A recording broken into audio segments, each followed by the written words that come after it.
Assalamualaikum warahmatullahi wabarakatuh. Perkenalkan, kami dari kelompok 6.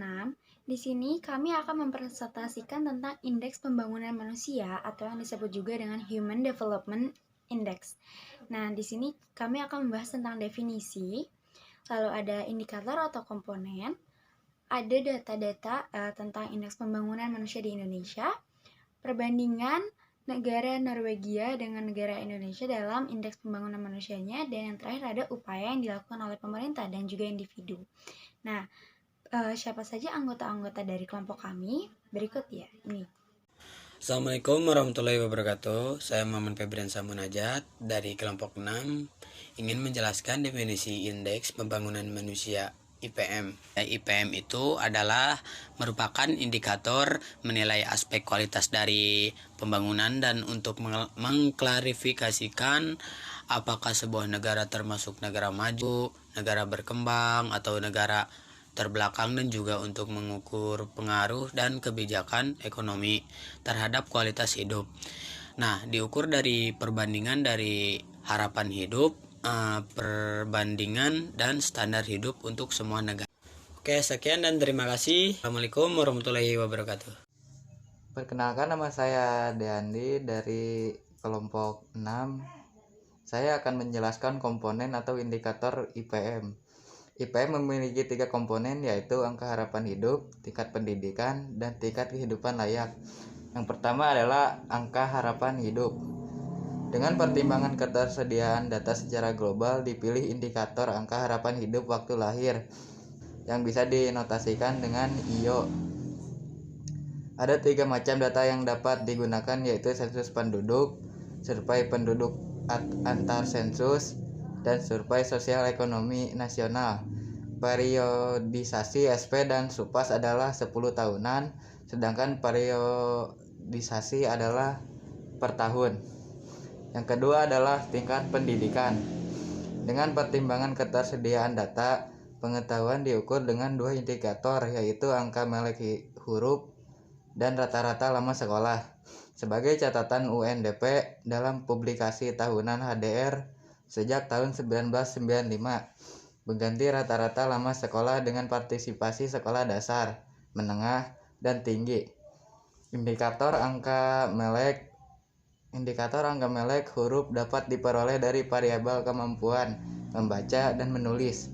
Pengolahannya dapat dilakukan dengan menjumlahkan kasus berkode 1 atau dalam kurung dapat membaca dan menulis, dan berkode 2 dalam tanda kurung dapat membaca dan menulis huruf lainnya. Kemudian membandingkannya dengan jumlah seluruh kasus, seperti halnya angka melek huruf. Rata-rata lama sekolah dihitung dengan pengolahan tabulasi data Susenas Core. Yang ketiga adalah tingkat kehidupan layak. Dengan ketersediaan data secara internasional, UNDP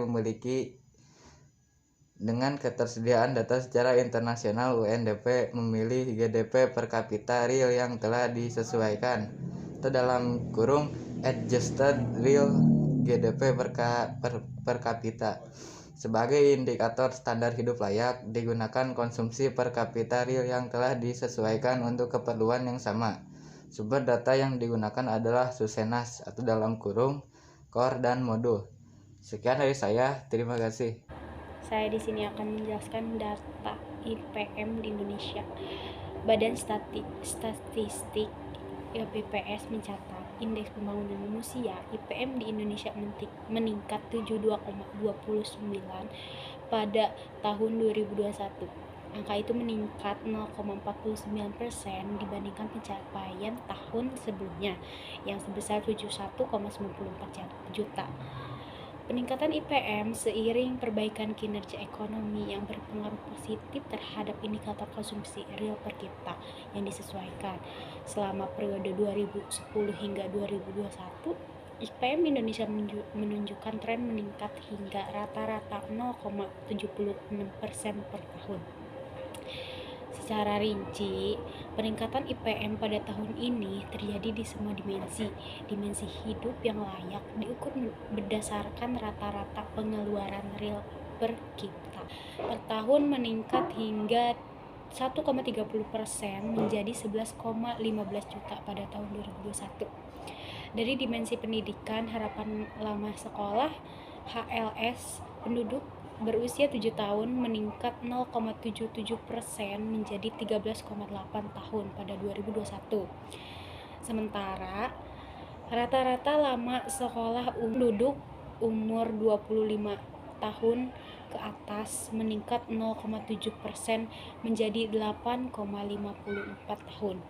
Dimensi umur panjang hidup yang sehat diukur dari umur harapan UHH tercatat sebesar 71,57 pada tahun 2021. Angka tersebut naik 0,13% dibandingkan pada 2020 yang sebesar 71,47 tahun. Oke, di sini ada data sensus nasional IPM di Indonesia. Mulai dari 2018 hingga 2021 IPM di Indonesia itu meningkat. Contoh pada Provinsi Aceh. Namun pada 2020 ada beberapa provinsi di Indonesia IPM-nya itu cukup menurun. Mulai dari Provinsi Papua, Provinsi Maluku Utara, Provinsi Kalimantan Timur. Pada 2020-nya itu cukup menurun, dan juga ada beberapa provinsi yang menurun juga. Segitu saja data yang bisa saya sampaikan. Bila ada kesalahan, mohon maaf. Assalamualaikum warahmatullahi wabarakatuh. Nama saya Raden Kesha Salsabila dari kelompok 6. Di sini saya akan mempresentasikan tentang perbandingan indeks pembangunan manusia dari negara Norwegia dengan negara Indonesia. Nah, kenapa sih dibandingkannya dengan negara Norwegia? Pertama, perbandingan dengan best practice negara lain, yaitu negara Norwegia memiliki poin 0,957, sedangkan Indonesia memiliki poin 0,718, yang dimana negara Norwegia ini menjadi negara tertinggi dengan indeks pembangunan manusianya. Ini menurut data 2019 yang dilaporkan pada tahun 2020. Nah, karena kita memiliki 3 indikator atau 3 komponen untuk menentukan indeks pembangunan manusia di suatu negara. Nah, kita juga akan membandingkannya dari 3 indikator tersebut. Dari indikator yang pertama yaitu angka harapan hidup. Di Norwegia sendiri, angka harapan hidupnya itu mencapai 82,3 tahun.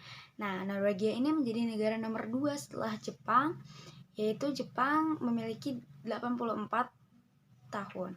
Nah, karena kita tadi sudah menyebutkan tentang 3 indikator untuk menentukan IPM di suatu negara, kita juga akan membandingkannya dengan 3 indikator tersebut.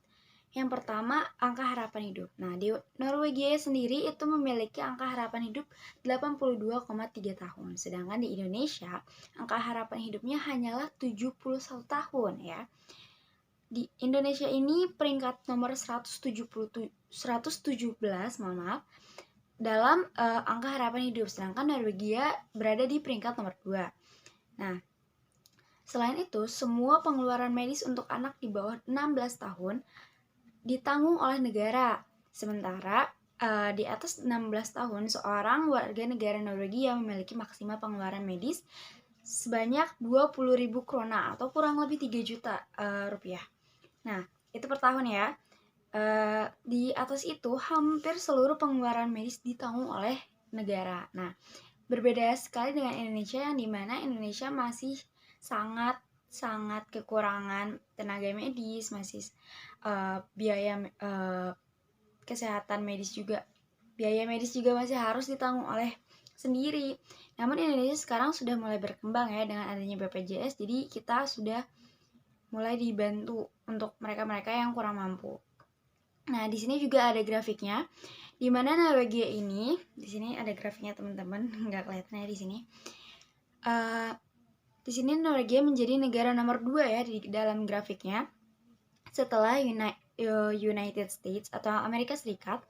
Di sini ada pengeluarannya sebanyak 5.669 US dollar. Ini sudah sangat banyak sekali ya, sedangkan Indonesia di sini di grafiknya saja tidak ada.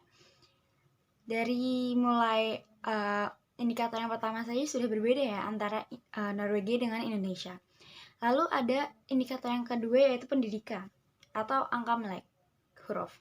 Nah, Untuk rata-rata pendidikan orang dewasa di Norwegia adalah 12,7 tahun. Atau dalam kata lain, orang-orang dewasa di Norwegia lulus SMA dan sempat mengemban minimal 1 semester perguruan tinggi.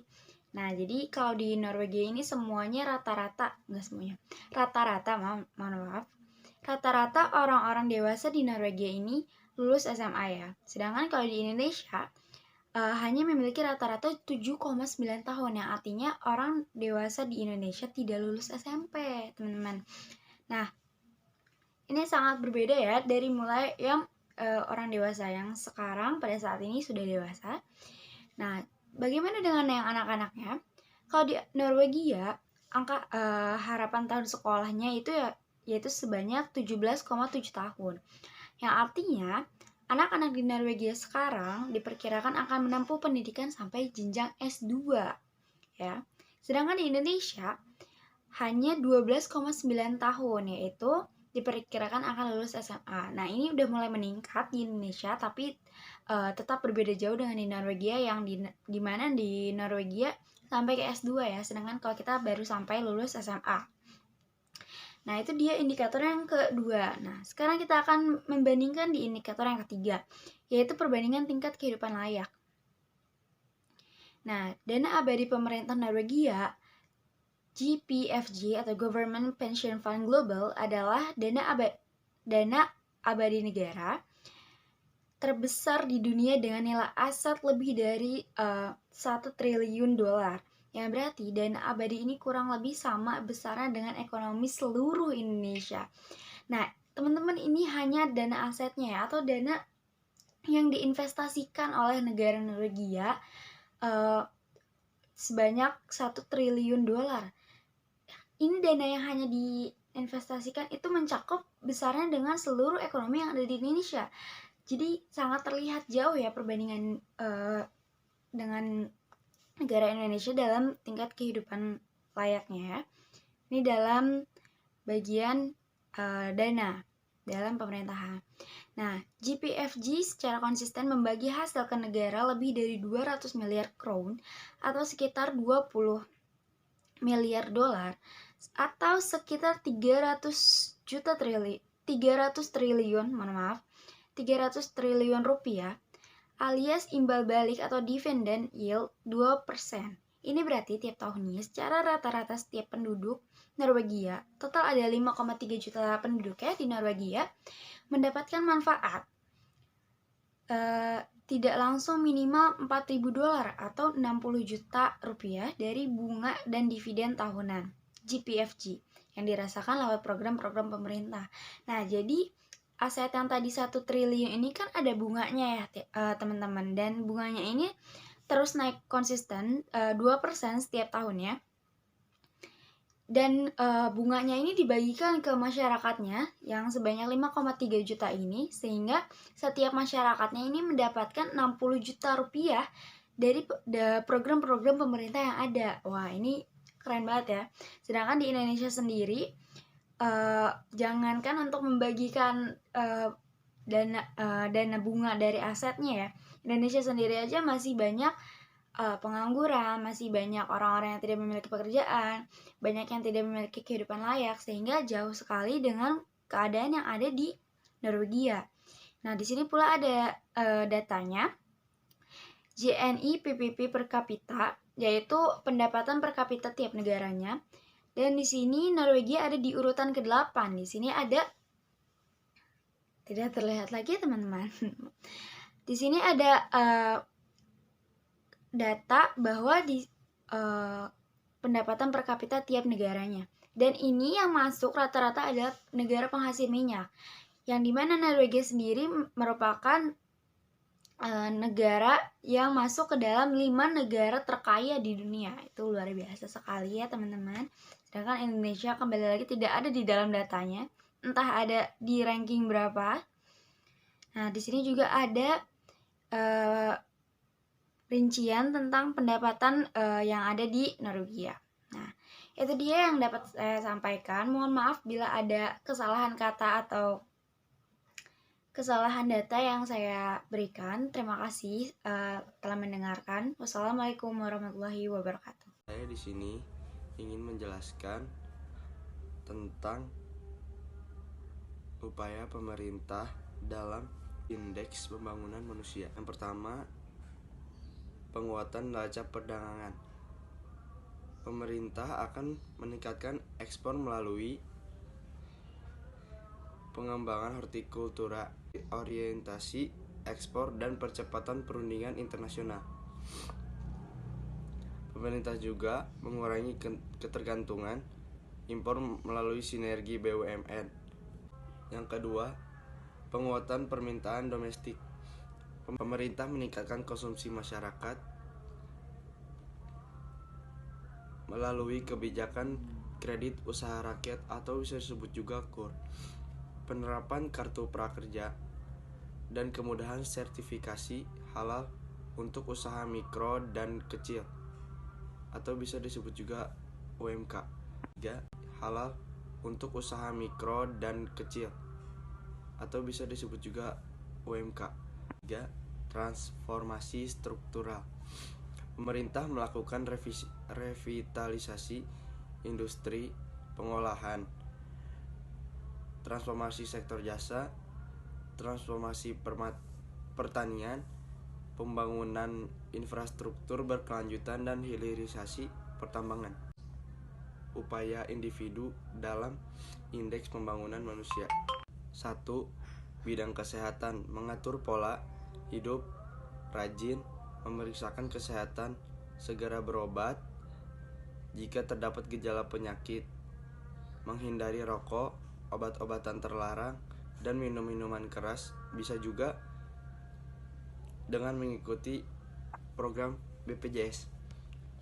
Yang kedua, bidang pendidikan, memotivasi diri sendiri dan orang lain agar bisa bersekolah setinggi-tingginya dan mengajarkan ilmu yang kita punya kepada orang lain, memotivasi generasi muda agar bersemangat dalam menuntut ilmu. Yang ketiga, bidang ekonomi, mensupport ekonomi kreatif, mendukung brand-brand lokal, dan lebih memilih barang-barang dalam negeri, meningkatkan skill diri agar mendapatkan pekerjaan yang lebih baik, mengolah sumber daya alam yang ada agar menjadi bahan industri. Sekian dari saya. Assalamualaikum warahmatullahi wabarakatuh.